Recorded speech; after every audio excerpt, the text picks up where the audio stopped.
BRS party 9.5 ఏళ్ల పాలనలో ప్రజలకు చేసిందేమీ లేదని అన్ని వర్గాల ప్రజలు తీవ్ర ఇబ్బందులు పడుతున్నారని కాంగ్రెస్ సీనియర్ నాయకులు మాజీ మంత్రి సుదర్శన్ రెడ్డి మండిపడ్డారు.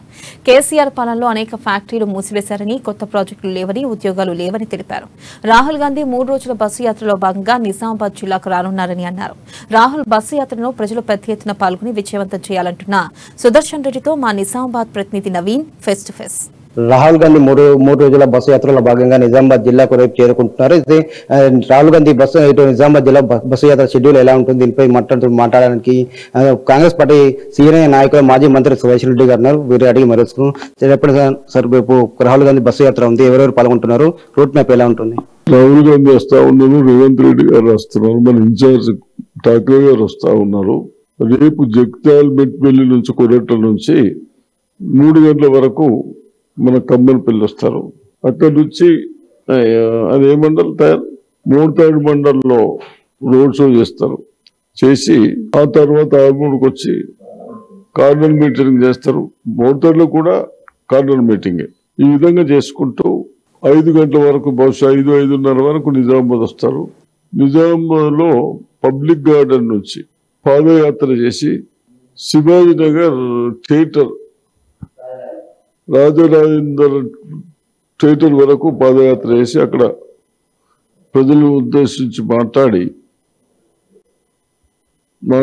కాబట్టి తప్పనిసరిగా యువకులు కానీ, నా మహిళా సోదరుమణులు కానీ, రైతులు కానీ, కార్మికులు కానీ ఏదైతే మన కొరకు వస్తా ఉన్నాడో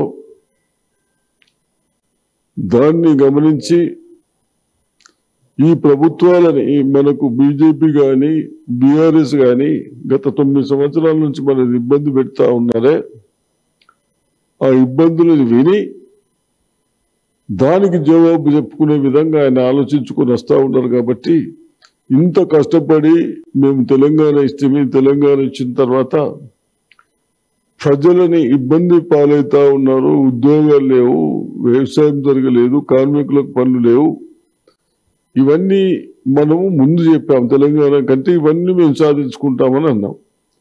ఈ కేసీఆర్ గారి పుణ్యాన 9.5 సంవత్సరాల నుంచి ఉన్న ఫ్యాక్టరీలు బంద్ అయినాయి, ఎక్కడ ఉద్యోగాలు లేవు, ఎక్కడ ఒక ప్రాజెక్టు లేరు, యూనివర్సిటీలో లెక్చర్స్ లేరు, టీచర్స్ లేరు, హాస్పిటల్లో డాక్టర్స్ లేరు. ఇవన్నీ మరి తెలంగాణ ఇంత ఇచ్చిన తర్వాత ఇవన్నీ బాధపడతా ఉన్నారు. కాబట్టి ఈ వాళ్ళ బాధ నుంచి తొలగించడానికి ఇప్పుడు ఎలక్షన్లో ఒక మార్గం అని దాన్ని బట్టి వస్తూ ఉన్నారు. కాబట్టి మీరు అందరూ పెద్ద ఎత్తున రావాలని కోరుకుంటున్నారు. తెలంగాణ తాము అభివృద్ధి చేశామని చెప్పి కూడా అధికార బీఆర్ఎస్ పార్టీ చెప్తుంది. బీఆర్ఎస్ పార్టీ అన్ని చెప్తారు, కానీ మన తెలంగాణలో నేను యువకులకు కానీ, ఓటర్స్ మహిళలకు కానీ, రైతులకు కానీ, కార్మికులకు కానీ ఏం చేసిందో ఆలోచించుకోండి. నేను అడుగుతా ఉన్నాను, ఎక్కడ కూడా ఈ 9.5 సంవత్సరాల నుంచి ఏమి చేయలేదు. ప్రజలకు పనికొచ్చే పనులు ఒకటి పైపులు వేశారు, వాళ్ళ స్వార్థం కొరకు వేసారు. పాత మంచిగా ఉండేవి తీసేసి కొత్త వేసారు, ఎక్కడంటే అక్కడ కేసు, ఎక్కడ వాటర్ వస్తలేవు. ఇవన్నీ నేను ఇప్పుడు చెప్పాను, కానీ మీరు ఆలోచించుకోవాలి. వాళ్ళు ఏం అభివృద్ధి చేశారు? మనం ఇంత పెద్ద హాస్పిటల్ కట్టిస్తే, మెడికల్ కాలేజ్ కట్టిస్తే 500 బెడ్లో కొందరు డాక్టర్స్ చేంజ్ చేసే వాళ్ళు కూడా ఉన్నారు, మోకాలు చిప్ప కూడా చేంజ్ చేసే వాళ్ళు ఉన్నారు. ఇప్పటికే 120 కేసెస్ చేశారు. వాళ్ళకి ప్రోత్సహిస్తే ఒక్కొక్క వాళ్ళకు 3 లక్షలు సేవ్ అవుతుంది ప్రైవేట్ హాస్పిటల్కి పోయిన దానికి. ఇటువంటి డాక్టర్స్ ఉన్నారు, ప్రొఫెసర్స్ ఉన్నారు, లెక్చరర్స్ ఉన్నారు. ఇలాంటి మనం యూజ్ చేసుకుంటలేరు దద్దమ్మ ప్రభుత్వం. కాబట్టి మీరందరూ ఇటువంటి వాళ్ళని, రేపు నెలలో ఎలక్షన్స్ వస్తూ ఉన్నాయి కాబట్టి మనం ఎక్కువ ఆలోచించకుండా వీళ్ళని పారదోడి కాంగ్రెస్ ప్రభుత్వం వస్తే తప్పనిసరిగా మేము ఏదైతే మేనిఫెస్టోలో పెడతా ఉన్నామో అవన్నీ డెవలప్ చేసుకుందామని చెప్తాం.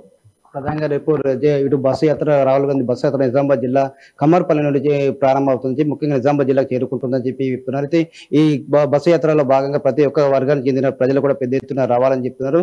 తమ బీఆర్ఎస్ ప్రభుత్వం 9 సంవత్సరాల పాలన ఎలాంటి అభివృద్ధి చేయలేదని చెప్పి కూడా తెలంగాణ ఇచ్చిన తమ పార్టీ అని చెప్పి కూడా ఇక్కడ రానున్న ఎన్నికల్లో మాత్రం కాంగ్రెస్ పార్టీకి ప్రజలు పట్టం కడతారని చెప్పి కూడా సురేష్ రెడ్డి గారు చెప్తున్న పరిస్థితి మాత్రం కనిపిస్తుంది. కెమెరామెన్ మైపల్తో నవీన్, అమ్మానస్, నిజామాబాద్.